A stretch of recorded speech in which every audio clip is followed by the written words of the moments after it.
Perdebatan penunjukan lokasi 1 dan penunjukan lokasi 2, Bandara Surabaya 2 Nagekio NTT, terurai positif.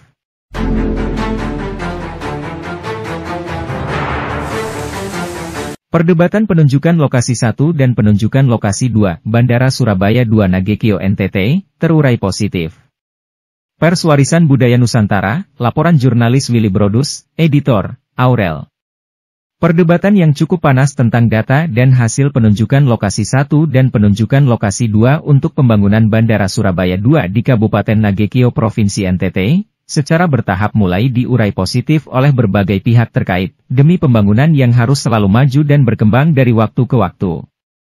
Di Kabupaten Nagekio, usai memperingati Hari Lahir Pancasila tanggal 1 Juni 2023, Bupati Nagekio, Dr. Johannes Don Bosco, bersama Dandim 1625 Ngada, Letkol CZI Dini Wahyu Setiawan, beserta dan Pos Angkatan Udara Bajawa, Letu ADM Tejo Prawoto, serta Wakil Ketua DPRD Nagekio Yosef Denga melakukan peninjauan langsung ke lokasi penunjukan 2, pembangunan Bandara Surabaya 2, di Desa Tumburambang Aesesa Nagekio.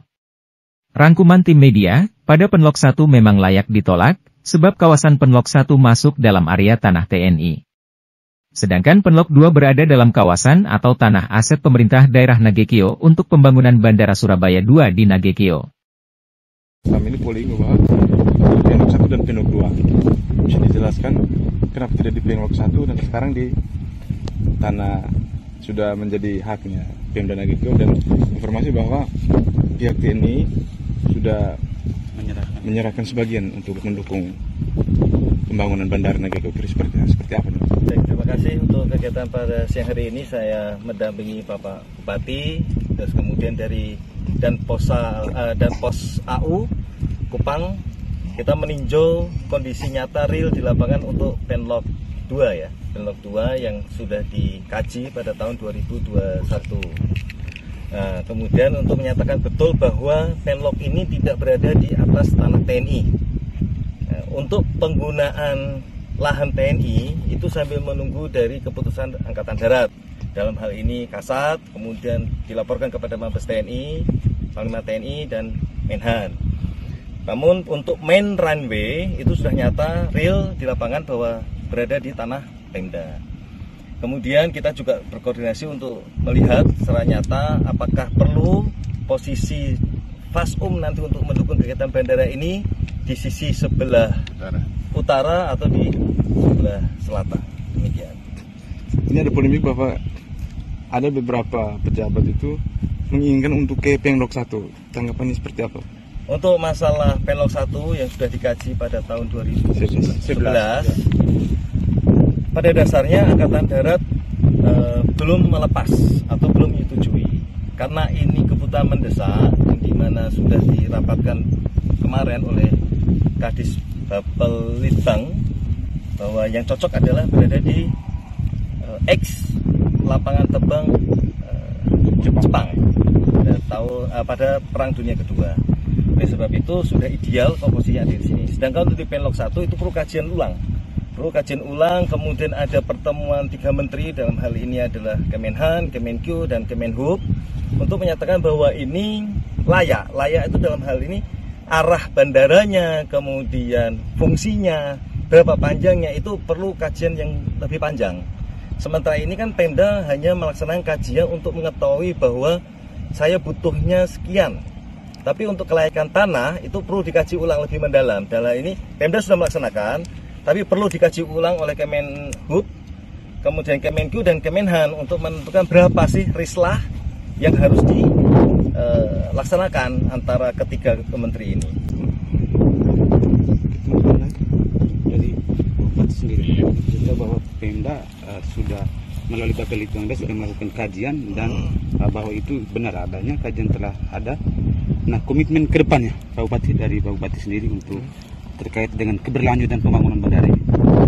Komitmen kita karena kita sudah memulai dan itu kita mengoreksi kembali apa yang kita lakukan kali lalu. Jadi kekeliruan kita itu adalah persiapan yang kurang matang ketika kita melakukan studi di atas lahan yang belum jelas kepemilikannya, sehingga seperti tadi yang dijelaskan oleh Pak Dandim bahwa ya pihak TNI Angkatan Darat pada prinsipnya tidak berkeberatan kalau pada satu saat lahan itu juga dibutuhkan, ya. Seperti tadi, untuk yang tahap 1 yang bisa ditawarkan adalah lahan untuk bangunan pendukung. Jadi itu approach apakah di selatan atau di utara, dan kebetulan hari ini dengan dan postal dari Kupang yang juga ikut meninjau lapangan, sehingga ya on the spot bisa lihat ya mana nanti yang pantas, mana yang tidak. Tapi selanjutnya memang perlu kajian studi lebih lanjut. Kita berkeinginan bahwa landasan ini difungsikan kembali, ya. Kan kita pernah memfungsikan itu pada masa kita masih di Kabupaten Ngada dulu, masa Gubernur Pak Musa KB kita pernah turun di sini dengan pesawat Nomad, ya. Jadi sebetulnya kita pengen ini dihidupkan kembali, dan kita pengen ke depan itu pemerintah secara keseluruhan melihat potensi bandara kita ini yang bisa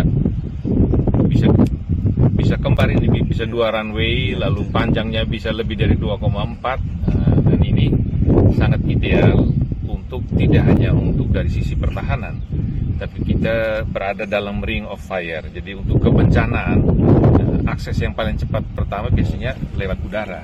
Dan ini tempat yang kemarin misalnya pemimpin ASEAN datang, pesawatnya parkirnya jauh sekali, kembali ke Bali, ke Denpasar.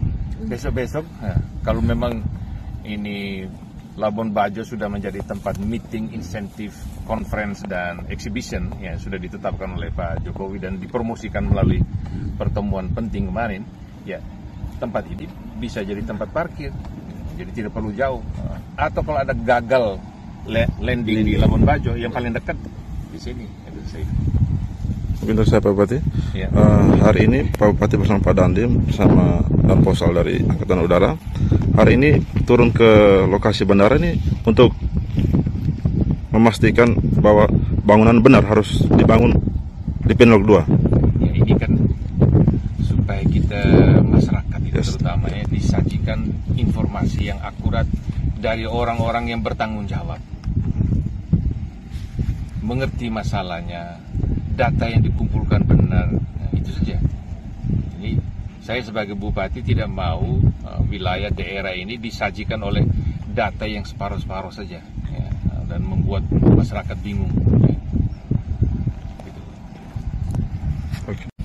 Ya mungkin saya dari Danpasar diberi kesempatan untuk melihat dan meninjau lokasi yang kemungkinan akan dibangun dan direncanakan sama Bapak Bupati.